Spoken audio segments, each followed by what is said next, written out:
बयनिसिमबो खुलुमनायजों लोगोसे नोंथांमोनखौ आंनि चेनेलाव बयखौबो बरायबाय। बे समाव आङो नोंथांमोननि गेजेराव मोनसे गोदान भिडिअ लानानै फैदों। बे भिडिअनि गेजेरजों आङो नोंथांमोननो माखासे गेदेरथार खौरांफोरखौ होनो लादों। नोंथांमोना भिडिअखौ फारियै जोबजासिम नायलांदो। चिरां जिल्लानि थाइखाजरा बिसिडिसिनि सिङाव गोग्लैनाय सा थाइखा दैसा गामिनि गोलाव समनिफ्रायनो रायजो जाबोनाय आबादारिफोरनि 100 बिगानिबो बारा गायग्रा हाया बोसोरफ्रामबो गोबां अखानि जाउनाव हाफोरा खुरखालांनानै गोबां खहा जालांदों। जायनि जाउनाव माइ गायनो थाखाय थाम-थिम जाखानाय हालेवखानाय हा मोनखानायफोरानो अखानि दैजों खुरखानानै खहा जालांबाय आरो बे ओनसोलनि आबादारिफोरखौ गोबां हालाय-हाफाय खालामबाय। मानोना बे ओनसोलनि आबादारिफोरा बोसोरफ्रामबो बे हायावनो आबाद मावनानै थांना थानायनि जिउ राहाखौ दैदेनबोदों। बेनिखायनो गामिनि सुबुंफोरा लुबैदों दि बे गामिखौ रैखाथि खालामनो आरो बे हायावनो आबाद मावनानै जुगे-जुगे बे हायावनो रायजो जालांनो थाखाय दैखौ होबथानायनि राहा लानो गोदान बिटिआर सरकारनिसिम खावलायहरदों। लोगोसेनो बे गामिनि सुबुंफोरा फोरमायथिबावनाय बायदिब्ला बे बोसोराव होबथानायनि राहाफोर लायाब्ला आरोबाव गोबां खहा जालांगोन होननानै फोरमायदों। दानिया गुबुन खौराङाव फैबावदो। देग्लाय 2021 मायथाइनि मेट्रिक आरो हायार सेकेन्डारिनि जोबथा आनजादनि फिथाइखौ आनजाद होआलासिनो थियारि खालामना होनाय मेट्रिक आरो हायार सेकेन्डारिनि फोरमान बिलाइया गुबुन गुबुन साख्रि एबा टेट आनजादफोरनि थाखाय गनायथि जानाय नङा होनना सोरखारा थांनाय बावैसो सान सिगां फोसावदोंमोन। नाथाय बेखौ लानानै फरायसाफोरजों लोगोसे गोबांनि गोसोआवनो गोजोननाय मोनाखै। जायनि जाउनाव दुलाराय बर' फरायसा आफादाबो सोरखारनिसिम दाबि खालामदों बेबायदि गुबुन गुबुन बिफाननि साख्रि एबा टेट आनजादफोराव देग्लायनि मेट्रिक आरो हायार सेकेन्डारिनि फोरमान बिलाइखौ गनायथि जानाय नङा बुंनायखौ सोरखारा बोखांना लाफिननांगौ होनना। लोगोसेनो चिरां जिल्लानि बिजनियावबो स्टुडेन्टस फेडारेशन अफ इन्डियाया सोमावसारनायखौ नुनो मोन्दों। मानोना मेट्रिक आरो हायार सेकेन्डारिनि जोबथा आनजादनि फिथाइ फोसावनायनि उनाव नम्बर होनाया साख्रिनि बेलायाव बाहायजाथाव जानाय नङा होननायनि उनावनो बिनि बेरेखायै सोरखारनिसिम हेंथा सोमावसारदों बिजनी दख'रा स्टुडेन्टस फेडारेशन अफ इन्डियाया। बिनि सायावनो मैया 3 जुलाइ सनिबारखालि आसामनि गिबि मन्त्रि डक्टर हिमन्त बिश्व शर्मा बिथाङा रोखायै फोरमायना होयोदि गोबाङानो फरायसाफोरनि सोरखारि साख्रिखौ लानानै गोरोन्थि बुजिलायदों होनना। बिनिखायनो बिथाङा फोरमायना होयोदि बे बेट्सनि फरायसाफोरा टेट साख्रिनि बिथिङाव जेंना नुजाथिगोन। नाथाय टेटनि अनगायै गासै सोरखारि साख्रि मावनो हागोन। जेरै एपीएससी रेल बिफान बायदिफोराव साख्रि मावनो हानायनि मोन्थाय थागोन होनना रोखा बुंथियो गिबि मन्त्रि डक्टर हिमन्त बिश्व शर्मा बिथाङा। आरोबाव गुबुन मोनसे खौराङाव फैबावदो। थांनाय बावैसो सान सिगां बाक्सा जिल्लानि सुख्लाय सेरफांनि बिटिसिनि बारग' EM मावफुं सोद्रोमा गणेश कछारीनि आंगोनि फंबाय जयन्त कछारीजों लोगोसे कसल कलिता मुंनि सानै सुबुंखौ सोरबा सिनाय मोनै दुथांफोरा लांखारदोंमोन।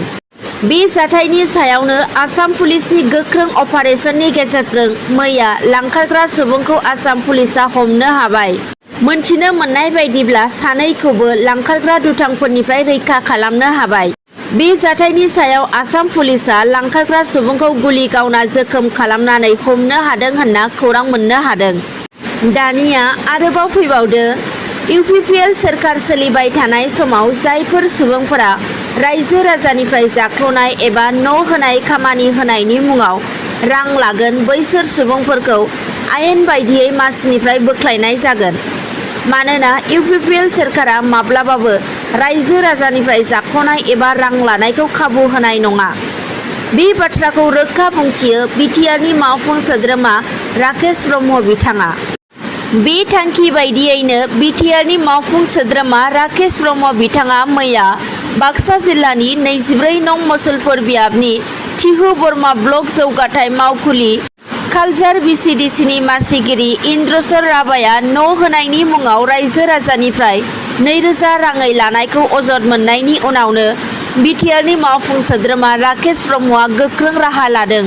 जेराव राकेश ब्रह्म बिथाङा कालजार बिसिडिसिनि मासिगिरि इन्द्रसर राभाखौ जाख्ल'नायनि दायाव बिबाननिफ्राय एरख'नाय जायो। दानिया फैबावदो मैया 3 जुलाइ अदेबानि सनिबार मैयानि सानखालि आसामनि सोलोंथाइ मन्त्रि रनज पेगु बिथाङा क'क्राझाराव दावबायफैना बिटिआर ओनसोलनि फरायसालिनि थासारिखौ सुलाद लाफैदों। लोगोसे बिटिआरनि गाहाय मावफुं सोद्रोमा प्रमद बर'नि मासि सामलायनायाव बिटिसि सेक्रेटारियेट सावराय जथुम नब्लाङाव आसामनि सोलोंथाइ बिफाननि मन्त्रि रनज पेगु बिथाङा बर'नि गासै माहारियारि आफाद एबसु बर' थुनलाइ आफाद दुलाराय गुदि फरायसालि फोरोंगिरि गौथुम आरो बर' बिजों लोगोसे गुबुन गुबुन ट्राइबेल रावनि डाइरेक्टर ममता हजाय बिथांमोनजों बिटिआर ओनसोलनि गुदि फरायसालि गेजेर फरायसालि आरो गोजौ फरायसालिनि थासारिनि सायाव गुवारैनो सावरायलायो। लोगोसे बे हाबाफारियावनो बाहागो लानो हाबावदों आसामनि केबिनेट मन्त्रि EM ब्रह्म बिथाङाबो। बे सावराय जथुमनि गेजेरजोंनो सोलोंथाइ मन्त्रि रनज पेगु बिथाङा बुङो दि बिटिआर ओनसोलाव बर' बिजोंनि फरायसालिफोरनि फोरोंगिरिनि जेंनाखौ बोस्रांनो थाखाय थाबैनो जर'खा टेट आनजाद खुंनाय जागोन आरो गासै जेंनाफोरखौ मोनसेनि उनाव मोनसे बोस्रांलांनो थाखाय सोरखारा राहा लागोन होनना बिथाङा फोरमायो। लोगोसेनो बे हाबाफारिनि गेजेरजों बिटिआरनि गाहाय मावफुं सोद्रोमा प्रमद बर'आबो बुङो दि बिटिआर सुक्तिनि 6.3 दफा बायदियै बिटिआर ओनसोलनि फरायसालिनि जेंनाफोरखौ सोरखारा थाबैनो बोस्रांनायनि थाखाय खामानि मावलांगोन होनना बिथाङाबो रोखा फोरमायथियो। बेजों लोगोसेनो बिथाङा बुंबावो दि बिटिआर ओनसोलाव थानाय गासैबो भेन्सार फरायसालिफोरा थाबैनो सरखारि जाजोबसिगोन होनना। दानिया फैबावदो रङियायाव सासे फोरोंगिरिया फरायसालियावनो गावखौ जिउ फोजोबना लादों। मोनथिनो मोननाय बायदिब्ला फोरोंगिरिनि मुङा नब'देखा 30 बोसोर बैसोनिमोन आरो बियो बे फरायसालियावनो कम्पिउटार आयदानि फोरोंगिरिमोन। खौरांनिफ्राय मिथिनो मोनबावनाय बायदिब्ला नब'देखा मुंनि फोरोंगिरिया फुङावनो न'निफ्राय फरायसालिसिम थांदोंमोन। नाथाय मानि जाउनाव बे फोरोंगिरिया गावखौनो फोजोबस्रांना लाखो बेनि बागै जेबो रोखा मिथिनो मोननाय जायाखै। जायगानि सुबुंफोरा फोरमायनाय बायदिब्ला बे जाथाया फुंनि 7:30 रिंगासोआव जानाय जानो हागौ होनना फोरमायदों।